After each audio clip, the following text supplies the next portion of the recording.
Ja se përse shkenca nuk e pranon ekzistencën e Zotit publikisht. Tani do t'ju them disa sekrete që duhet të dini që të kuptoni se në çfarë bote jetojmë.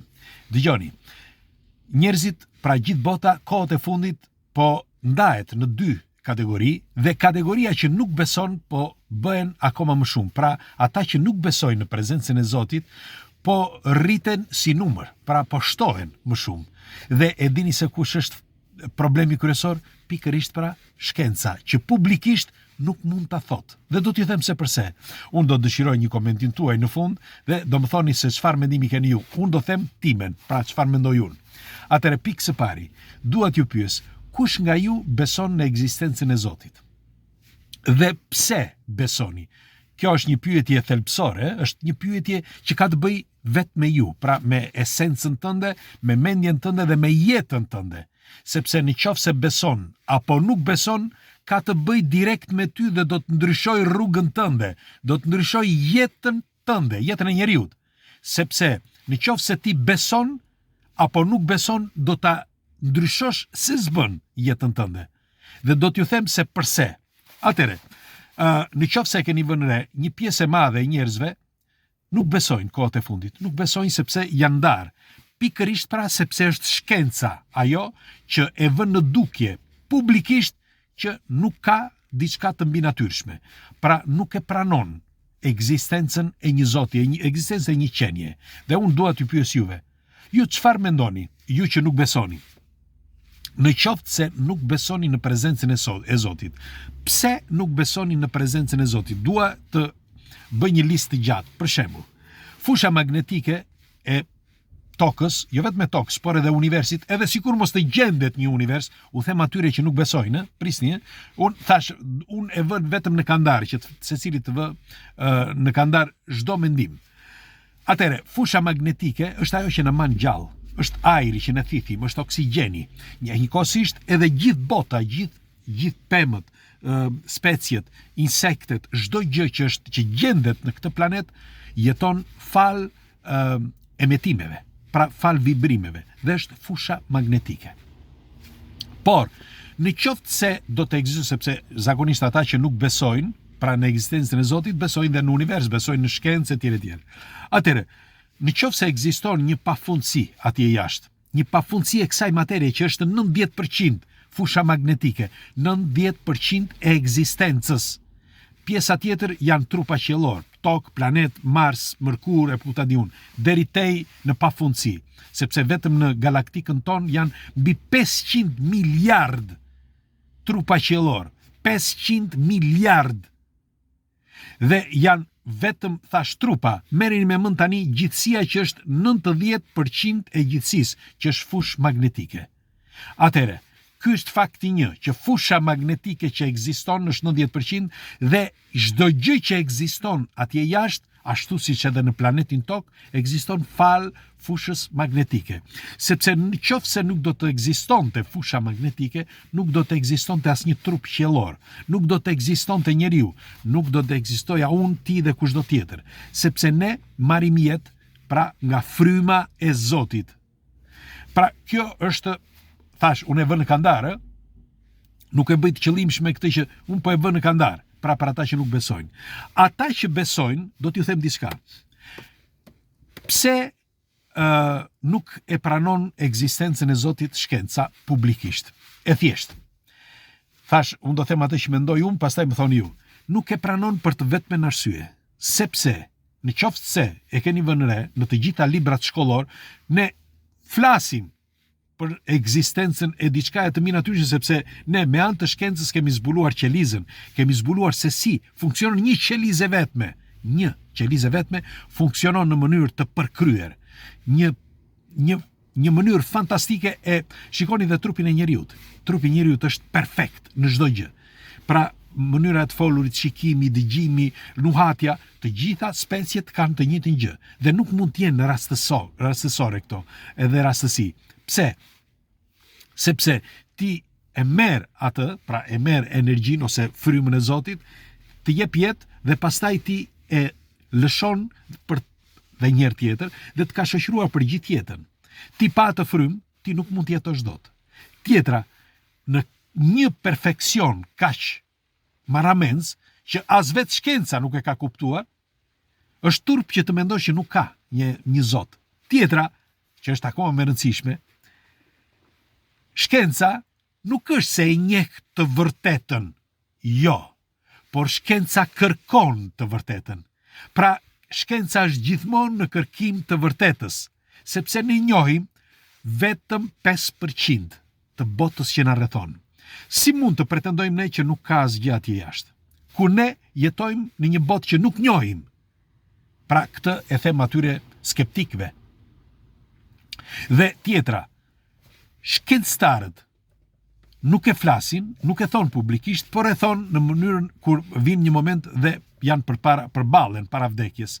Dhe aty e thon publikisht. Ka ndodhur në disa aspeta.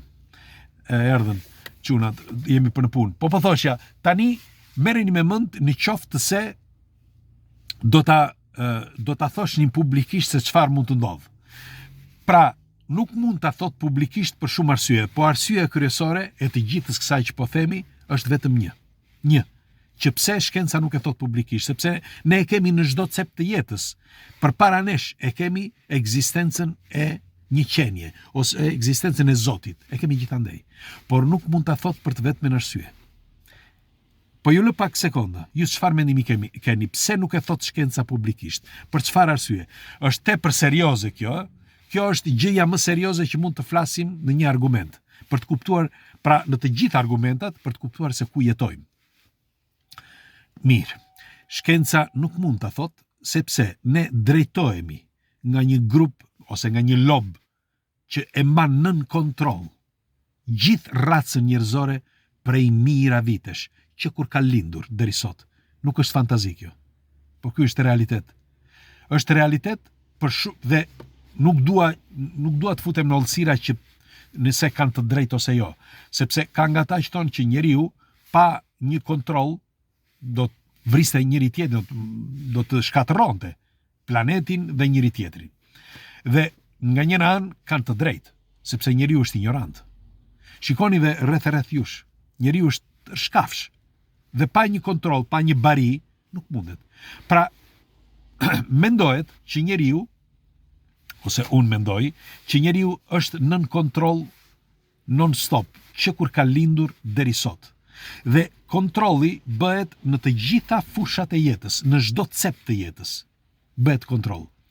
Dhe kontrolli bëhet edhe fillimisht bëhet tek monedha, tek paraja, tek pushteti.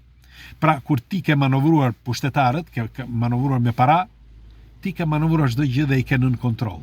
Dhe që të gjithë janë pjesëtar të lobeve, që të gjithë të pasurit. Për fat keq, janë që të gjithë nën kontroll, sepse janë leva e dikujt. Tani është e drejtë që të jenë apo jo pjesë e një lobi, këtë nuk e di. Unë po them se çfarë mendimi kam unë. Tjetra, në qoftë se një njeri, një grup njerëzish, për shembull brenda një familje, shikoni brenda një familje, mund të jetojnë azat të gjithë si të duan, si të doj qefi brenda një familje? Jo. Pra, kanë dikë që i manovron dhe është prindi, është babai apo nëna. Brenda një familje është një, pastaj i fillojnë të tjerët, por zakonisht është një. Pra, e njëjta gjë më bën të mendoj që është edhe për njerëzimin. Tani, tjetra është që nëse nuk do të kishin këta lobe, nëse nuk do të kishin një organizim, nuk do të krijonin ligje, ku ta di unë, njeriu do zhdukte njëri tjetrin, do vriste njëri tjetrin. Ndërsa nga ana tjetër, përfitojnë ata që janë pushtetar dhe milioner që futen në këtë grup, përfitojnë me kalimin e kohës dhe bëjnë detyrë, me fjalë, bëjnë detyrën, po bëjnë punën e tyre dhe sakrifikojnë njerëz të tjerë.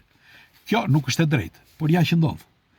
Pra, duke qenë një lob që kontrollon gjithë racën njerëzore, nëse është e vërtet, atëherë nuk mund ta thot publikisht që ekzistencën e Zotit në mënyrë shkencore. Sepse nga momenti që do ta thot që ekziston Zoti, që të gjithë, në të gjithë botën, janë të detyruar që të ndjekin një rrugë. Pra, një rrugë që është një rrugë, si mund të quhet, e detyrueshme. Pse? Sepse, shikoni për shembull në për besimet fetare. Në qoftë se shikoni brenda besimeve fetare të gjithë besimtarët pranojnë verbërisht që ekziston, ata që pranojnë verbërisht normal, janë si mund t'ja u them unë, janë ekstremist në të gjitha fushat. Ekstremist gjatë jetës po flas. Sepse i ka bërë qëllimi, pra mendimi që ka atë besim. Ai besim e ka bërë që të bëjë çdo gjë. Pra të jetë i bindur për çdo gjë. I thua të bëj të vritet, i thua të idhet në herë, apo gjëra tjera. Po flas ndodh në të gjitha kulturat, në të gjitha besimet fetare. Dhe merreni me mend tani nëse do të ishte gjithë bota kështu, pra të mos kishte një rivalitet. Dhe rivaliteti është i domosdoshëm. Është ashtu siç edhe fusha magnetike. Fusha magnetike atje jashtë në planet dhe në hapësirë ekziston negativiteti dhe pozitiviteti. Dhe në qoftë se nuk do të ishin plus dhe minusi, nuk do të mund të mbijetonte fusha magnetike. E njëjta gjë ndodh edhe në grimcën më të vogël, pra edhe në qelizën e njeriut, ose qelizën e çdo gjëje. Dhe atëherë kjo më bën të mendoj që kush nëse kontrollojnë lobet njerëzimin, që unë mendoj se po, atëherë nuk janë njerëzor, sepse e njohin në mënyrë perfekte çdo gjë, në grimcën më të vogël. Kështu që unë do të dëshiroj një mendimin tuaj. Ju çfarë mendimi keni? Mund të jetë e vërtet? Pra, pse nuk e thot shkenca publikisht që Zoti ekziston, kur në të vërtet vetë shkenca është në kërkim të së vërtetës dhe njeh shumë pak, po thuaj 5 ose 10% të gjithë universit, të gjithë botës që ne njohim. Kjo është e vërtet, nuk është se themu në shkencë. Pra vetë shkenca na i thot që ne nuk njohim senset tona, nuk njohim, mund të njohim se si është ndërtuar trupi njeriut, por funksionin eksakt ne nuk mundemi. Ne mundemi që të krijojmë një njeri, ta bëjmë nga hiçi, ne. Ta ndërtojmë një njeri nga hiçi, një qen, një mace, një miz, ta ndërtojmë ne. Jo, e ndërton vetë krijimi. Pra, kjo bën të kuptoj që një krijues ekziston. Megjithatë, unë do dëshiroj një komentin tuaj, çfarë mendimi keni, se bëm presicionet. Hajde, punë të mbarë sot.